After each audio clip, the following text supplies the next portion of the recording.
We're excited to have with us today Maile Boeke. She's from Portland, Oregon. She's a visual artist. And today we just want to get to know her better and how she engages beauty, and beauty will save the world. So we're glad to have you with us today, Maile. Glad to be here. Well, could you just introduce yourself? Let us know who you are and what you do. I am an artist. I'm an oil painter with a background in art therapy, counseling. I've been painting professionally about 6 years. Okay. I've been doing art my whole life. Tell me a little bit about your faith journey and how your faith intersects with your art.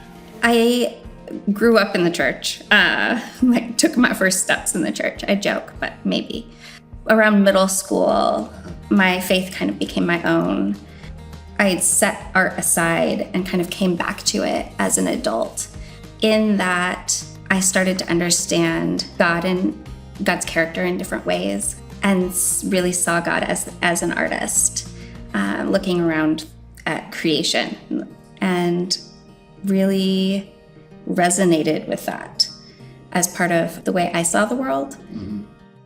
How have you experienced brokenness in your own life? Yeah. And how does it inform what you do? It's been a kind of a crooked road to get to painting that started with art therapy.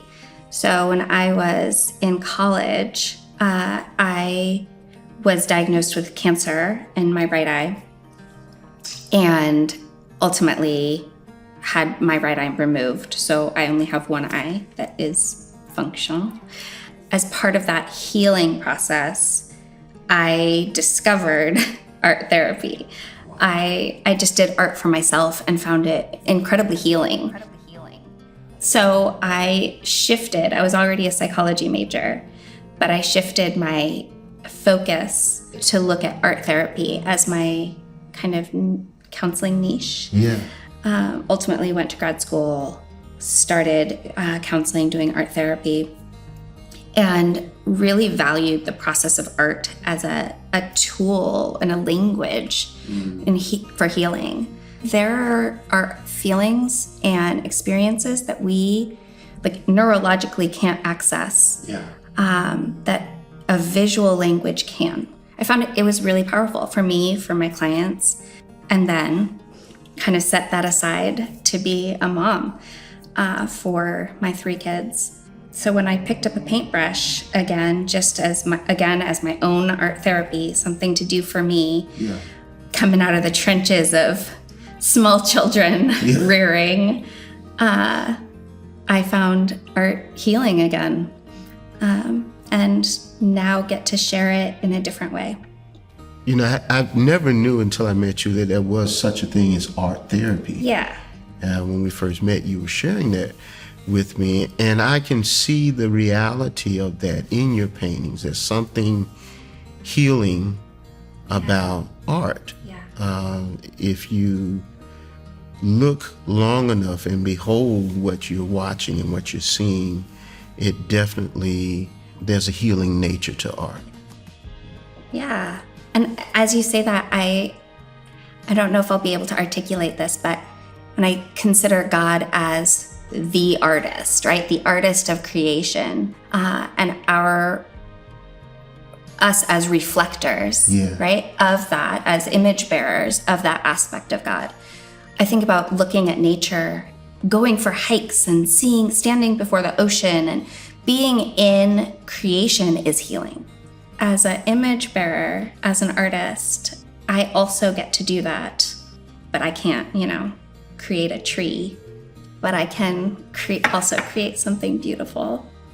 When I think about the work that you do, the impressionists and so forth, and how are you able to do the paintings that you do, just with one eye and just change? How are you able to do that? I honestly don't know. I would love to do brain scan, just see what my brain does, because I'm not sure how I'm able to achieve the depth in my paintings without depth perception. It feels like a mystery and a gift. And I'm immensely curious about it, but have no answers. I can't explain it. Other than maybe to say, I was 19 when I lost my eye, so I have a lot of like spatial memory. So I can drive without like running into the side of the road. Yeah. Yeah, that's amazing. I don't know. I can't light a candle. I can't like find the candle in space. So I'm not sure how I can. That is so interesting because with a paintbrush, you are a master at it. It's just amazing. Yeah, I don't know. Yeah, that's a God thing. It is. Has to be a God thing, and you've been fearfully and wonderfully made to do the work that you do. It feels like it.